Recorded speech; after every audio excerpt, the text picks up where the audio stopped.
มาม้วนติบเข่ากันม้วนไปทางซ้าย2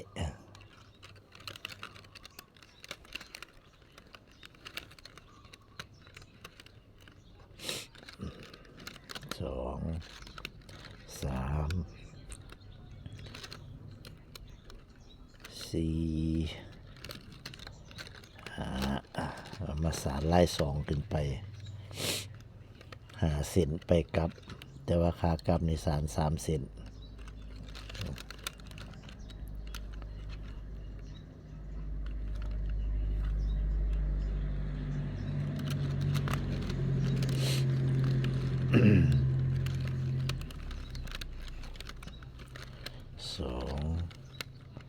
3มันนี่ดึงขึ้นมาเบิด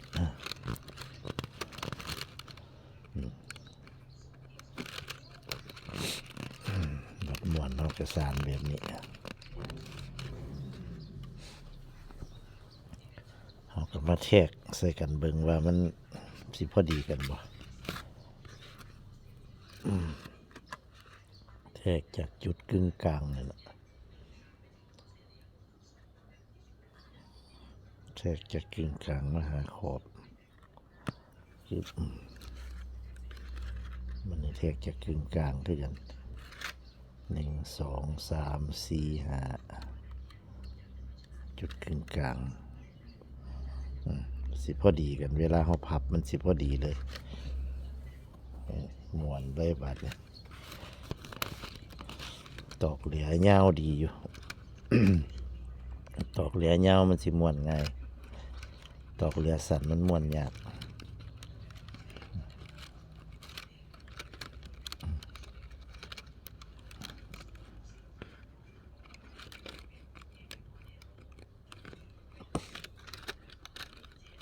จับขึ้น3 เซน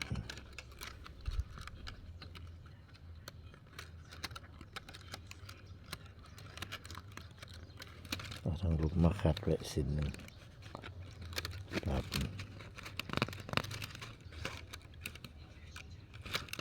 เราก็ดึงเพื่อว่าให้มันเข่งบิดเส้นนี้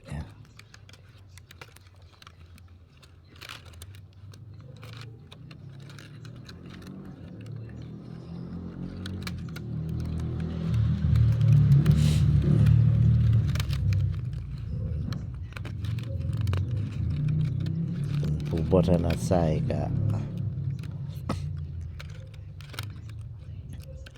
ม้วนขวาม้วนไปทางขวาคันผู้บถนัดใส่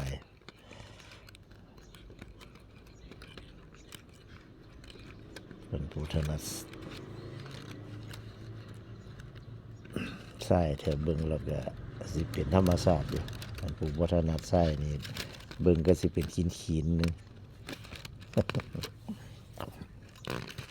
ซ้ายขวาคือกันนั่นแหละเอาได้ไว้ทั้ง2 ฝ่ายม้วนซ้ายก็ได้ม้วนขวาก็ได้ม้วนไปทางขวาทางซ้ายได้เบิด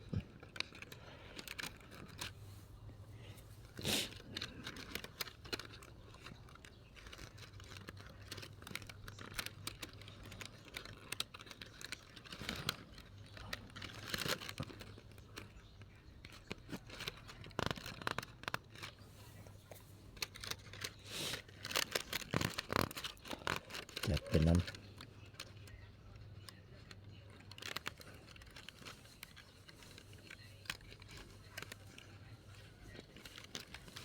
ทั้งเทิงกระหลอด2ทั้งลุมกระหลอด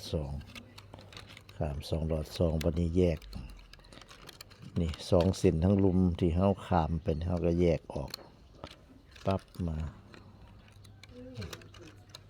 เอาเส้นแยกเส้นทั้งเทิงนี่ลงไปใส่อีกเส้นหนึ่งมันจะลงตัวกันตลอด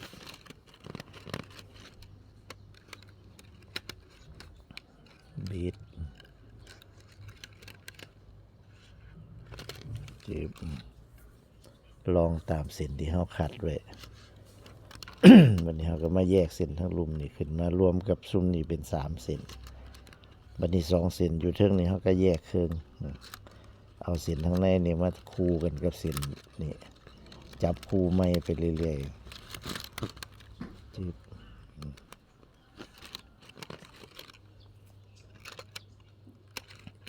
มันก็จะไปของมันเรื่อยๆ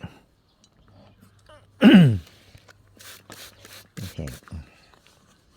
เวลามันแห้งเวลาเราจับมันก็มืน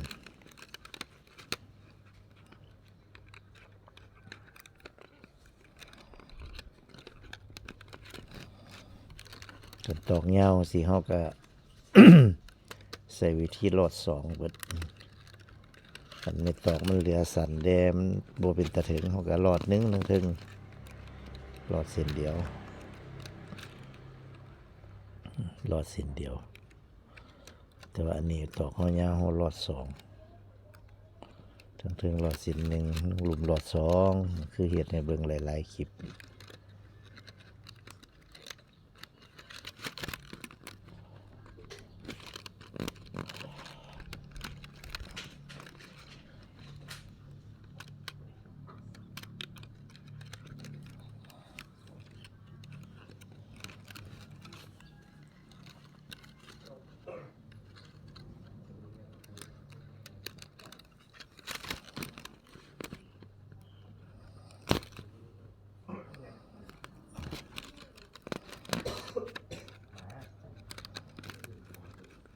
ไอ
แต่มันตอกเหลือยาวสิมันจะเฮ็ดง่าย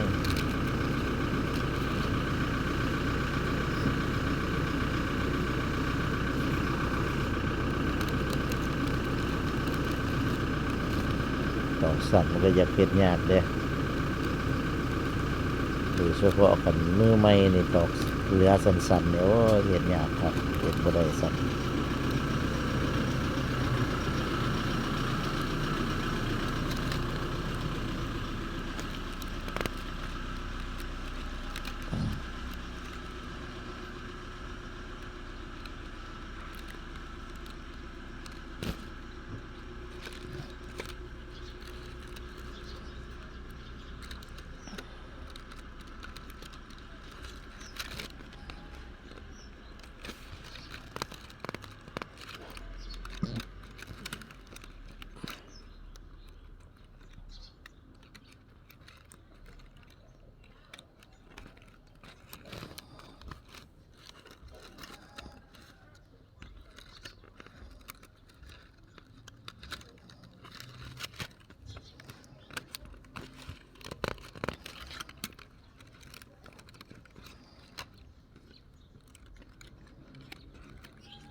รอบพื้นม่วนนี่ก็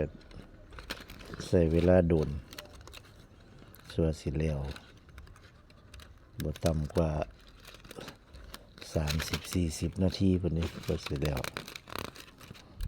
เพราะฉะนั้นคลิปเฮาแต่ละคลิปเฮาก็บ่อยากให้มันยาวก็ประมาณ10กว่านาทีนี่แหละ มีบางเทื่อก็อาจสิฮอด20 นาที20 กว่าเพราะฉะนั้นเฮาก็อาจสิบ่ได้เอาให้เบิ่งจนแล้วเด้อพี่น้องเด้อเอาให้เบิ่งตั้งแต่ตอนเริ่มม่วนไป เพราะว่าตอนเริ่มม่วนแล้วเริ่มม่วนไปแล้วมันก็เฮาก็เฮ็ดแบบเก่าไปตลอด พี่น้องเบิ่งก็คือสิเข้าใจอยู่กันเฮ็ดเป็นแต่ที่แรกแล้วก็ไปเรื่อยๆมันก็แบบเก่าไปตลอดบางเที่ยเฮาก็ไปเอาตอนสิจอดตอนสิม่วนแล้วเพิ่นให้เบิ่งเอาให้เบิ่งแต่ตอนสำคัญส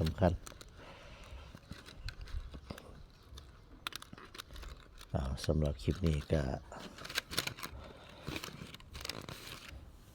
เอาให้พี่น้องเบิ่งตอนเริ่มต้นเริ่มม่วนที่แรกมานี่ละม่วนมากก็แบบนี้ละ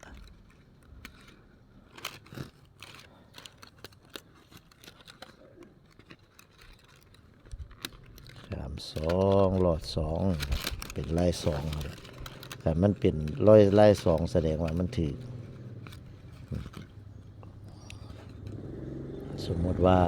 สี่กจับเส้นสุดท้ายบิดแล้วก็ลอด2 เส้นทั้งเทิง2ทั้งลุม2แต่ว่ากันตอกเขาสั่นเขาหลอดทั้งเทิง1เขาหลอดทั้งลุม2ก็ได้ตอกมันเหลือสั่น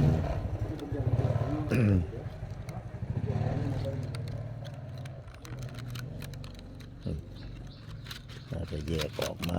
จับ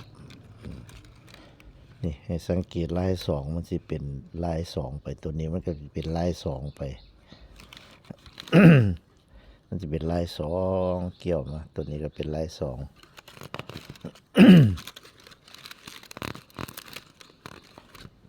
ลาย2ทั้งนอนเกี่ยวปั๊บบีดหลอด2 เส้นทั้งลุมกับ2เล่นกับ2เป็น4 มันสิขาม2 เส้นขาม2 เส้นเนี่ยมันเป็นเส้นจมอยู่นะวันนี้เขาก็มาแยกเส้นจม2 เส้นเขาก็มาแยกออกเอามารวมเส้นตัวนี้เป็น3วันนี้เส้นฟูอยู่นี่2 เส้นเขาก็มาแยกออกเส้นหนึ่งเอาเส้นหนึ่งลงไปอยู่น้ำเส้นจมแล้วก็จับเอาเส้นตอกอยู่ในสุดเส้นในสุดมาขัดไว้ เอามาขัดกันไว้มันก็จะเป็นประมาณนี้ออกมามันก็จะเป็นเกี้ยวดีเกี้ยว